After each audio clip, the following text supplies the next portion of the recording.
ധൃതിയുള്ള സമയത്ത്, ഒട്ടും സമയമില്ലെന്ന് തോന്നുന്ന ആ ഒരു സമയത്ത് നമുക്ക് വളരെ ടേസ്റ്റി ആയിട്ടുള്ളൊരു പെട്ടെന്ന് തന്നെ തയ്യാറാക്കാൻ പറ്റിയ ഒരു തക്കാളിയുടെ കൂട്ടാനാണ് കേട്ടോ നമ്മളിന്ന് തയ്യാറാക്കുന്നത്.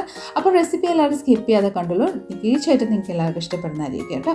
അപ്പം ബായോ നമുക്ക് ഒരു അടിപൊളി കൂട്ടാൻ എങ്ങനെ തയ്യാറാക്കുന്നതെന്ന് നോക്കാം. Hi friends, it's me Soumya. Welcome to Isha spicy tasty world. അപ്പോൾ പെട്ടെന്ന് തയ്യാറാക്കുന്ന ഈ ഒരു തക്കാളി കൂട്ടാനായിട്ട് ഞാനിവിടെ കുക്കർ അടുപ്പത്ത് വെച്ച് കൊടുത്തിട്ടുണ്ട്. അതിലോട്ട് ഒരു 3.5 തക്കാളിക്ക, 3.5 എന്ന് പറഞ്ഞാൽ 3 വലിപ്പമുള്ളതും ഒരു ചെറിയ തക്കാളിക്ക ജസ്റ്റ് റഫ്ലി ഒന്ന് കട്ട് ചെയ്ത് 1/4 ഗ്ലാസ് വെള്ളവും കൂടെ ചേർത്ത് നമുക്ക് ലിഡിട്ട് ക്ലോസ് ചെയ്ത് ഒരു 2 വിസിൽ വരുന്നിടം വരെ നമുക്കൊന്ന് വെയിറ്റ് ചെയ്യാം. 2 വിസിൽ വന്നതിന് ശേഷം ഞാൻ ലിഡ് ഓപ്പൺ ചെയ്ത് നോക്കിയിട്ടുണ്ട്. തക്കാളിക്ക എല്ലാം നന്നായിട്ടൊന്ന് കുക്കായി വന്നിട്ടുണ്ട്. കുറച്ച് വെള്ളം കൂടെ ബാക്കി വന്നിട്ടുണ്ട്. ഞാൻ വെള്ളം വേറൊരു പാത്രത്തിലോട്ട് ഒന്ന് ട്രാൻസ്ഫർ ചെയ്ത് കൊടുക്കുന്നുണ്ട്. അതിനുശേഷം ആ ഒരു തക്കാളി നമ്മുടെ മിക്സി ജാറിലോട്ടൊന്ന് ചേർത്ത് കൊടുക്കാം. ആദ്യം നമ്മൾ മസാല ഇൻഗ്രീഡിയൻസ് എന്തൊക്കെയാണ് ചേർത്തതിന് ശേഷം ആ വെള്ളം ആഡ് ചെയ്ത് നമുക്കൊന്ന് ബ്ലെൻഡ് ചെയ്യാം കേട്ടോ. അപ്പോൾ ആ തക്കാളിയുടെ കൂട്ടത്തിൽ ഞാനൊരു 3 വെളുത്തുള്ളിയും ഒരു കുഞ്ഞു കഷ്ണം ശർക്കരയും ഒരു 2 to 3 ടേബിൾ സ്പൂണ് നമ്മൾ ചെറിയ നാളികേരം, ഫ്രഷായിട്ട് ചെറിയ നാളികേരമാണ് കേട്ടോ. അത് ആഡ് ചെയ്ത് കൊടുത്തതിന് ശേഷം 1 teaspoon Kashmiri chilli powder add ചെയ്ത് കൊടുക്കാം. ഇനി ഇതിലോട്ട് ഒരു 1/2 ടീസ്പൂണ് എരിവുള്ള മുളക് പൊടി ആഡ് ചെയ്ത് കൊടുക്കുന്നുണ്ട്. ഒരു 1/4 ടീസ്പൂൺ മഞ്ഞൾപ്പൊടി, ഒരു 1/2 ടീസ്പൂണ് മല്ലിക്കൊത്തും കൂടെ ചേർത്ത് കൊടുക്കാം. കൂട്ടത്തിൽ ഒരു ചെറിയ കഷ്ണം പുളിയും കൂടെ ചേർത്ത് ഒരു 1/4 ടീസ്പൂണ് കുരുമുളക് പൊടിയും ഒരു 1/2 ടീസ്പൂൺ ഉപ്പ് ആവശ്യത്തിന് ചേർത്ത് കേട്ടോ. നിങ്ങളുടെ സ്വാദനുസരിച്ച് ചേർത്ത് കൊടുത്തോളൂ. ഞാനിവിടെ 1/2 ടീസ്പൂൺ ചേർത്ത് കൊടുത്തിട്ടുണ്ട്. ശേഷം നമ്മൾ മാറ്റി വെച്ചിരിക്കുന്ന വെള്ളവും കൂടെ ചേർത്ത് നല്ല ഫൈൻ പേസ്റ്റാക്കി നമ്മളിവിടെ അരച്ചെടുത്തിട്ടുണ്ട് കേട്ടോ. എരിവിൻ്റെ അനുസരിച്ച് മുളക് പൊടിയും കൂടെ ചേർത്തോളൂ കേട്ടോ. അപ്പോൾ ഇത് ഫൈൻ പേസ്റ്റാക്കി നമ്മൾ അരച്ചിട്ടുണ്ട്. ഇനി നമുക്ക് ഇതൊന്ന് താളിച്ചെടുക്ക് റെഡിയാക്കാം കേട്ടോ. ഇത്രയേ ഉള്ളൂ, വളരെ പെട്ടെന്ന് തന്നെ തയ്യാറാക്കാം.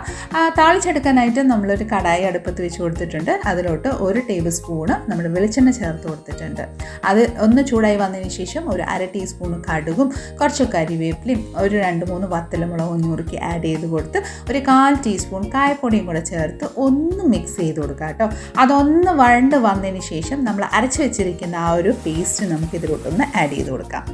ഇനി ആ ഒരു മിക്സി ജാറിലോട്ട് ഞാനിവിടെ 1 ഗ്ലാസ് വെള്ളവും കൂടെ ചേർത്ത് നന്നായിട്ട് റിൻസ് ചെയ്ത് ആ വെള്ളം കൂടെ നമ്മൾ ഇതിലോട്ടൊന്ന് ചേർത്ത് കൊടുത്തിട്ടുണ്ട്. നന്നായിട്ടൊന്ന് മിക്സ് ചെയ്ത് ഇതിലോട്ട് ഉപ്പ് പാകത്തിനുണ്ടോ, ഉപ്പ് ആവശ്യമുണ്ടെങ്കിൽ അതനുസരിച്ച് ഉപ്പൊക്കെ ചേർത്തോളൂ.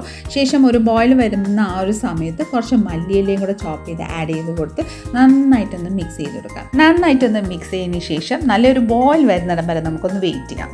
നോക്കിക്കോളൂ, നന്നായിട്ടൊരു ബോയിൽ വന്നിട്ടില്ലേ. അപ്പോൾ ഇത്രയേ ഉള്ളൂ കേട്ടോ. വളരെ സിമ്പിളായിട്ട് തയ്യാറാക്കാൻ പറ്റിയ ഒരു കൂട്ടാനാണ് കേട്ടോ. നല്ല ചോറിൻ്റെ ഒപ്പം ഈ ഒരു കൂട്ടാനും നല്ല ചുട്ട പപ്പടം മാത്രം മതി കേട്ടോ. നമ്മൾ ധാരാളം ചോറ് കഴിച്ചു പോകും, അത്രയ്ക്ക് ടേസ്റ്റിയാണ്. അപ്പോൾ രാവിലത്തെ ആ ഓട്ടപ്പാച്ചിലിൻ്റെ ഒക്കെ ഇടയ്ക്ക് നമുക്ക് ഈ ഒരു പെട്ടെന്ന് തയ്യാറാക്കാൻ പറ്റിയൊരു കൂട്ടാനുണ്ടെങ്കിൽ ധാരാളം മതി കേട്ടോ. ചോറൊക്കെ നമുക്ക് ലഞ്ച് ബോക്സിലൊക്കെ കൊടുത്ത് വിടാനായിട്ട് ഈ ഒരു കൂട്ടാൻ പ്രത്യേകിച്ച് നല്ല ടേസ്റ്റാണ്. എരിവും പുളിയും ലൈറ്റായിട്ടുള്ളൊരു മധുരം കൂടെ ആകുമ്പോൾ ഒന്നും പറയാനില്ല. അപ്പം എല്ലാവരും ഒന്ന് ട്രൈ ചെയ്ത് നോക്കണം കേട്ടോ. നമ്മുടെ ഇന്നത്തെ റെസിപ്പി തീർച്ചയായിട്ടും നിങ്ങൾക്ക് എല്ലാവർക്കും ഇഷ്ടമായെന്ന് വിചാരിക്കുന്നു. ഇഷ്ടമായിട്ടുണ്ടെങ്കിൽ ലൈക്ക്, ഷെയർ, ഫോളോ, സബ്സ്ക്രൈബും കൂടെ ചെയ്ത് നമ്മളെ മാക്സിമം ഒന്ന് സപ്പോർട്ട് ചെയ്തേക്കണേ. അടുത്ത നല്ലൊരു റെസിപ്പിയും കൊണ്ട് വരുന്നിടം വരെ എല്ലാവരും stay tune, be happy and keep smiling. Thank you for watching and by.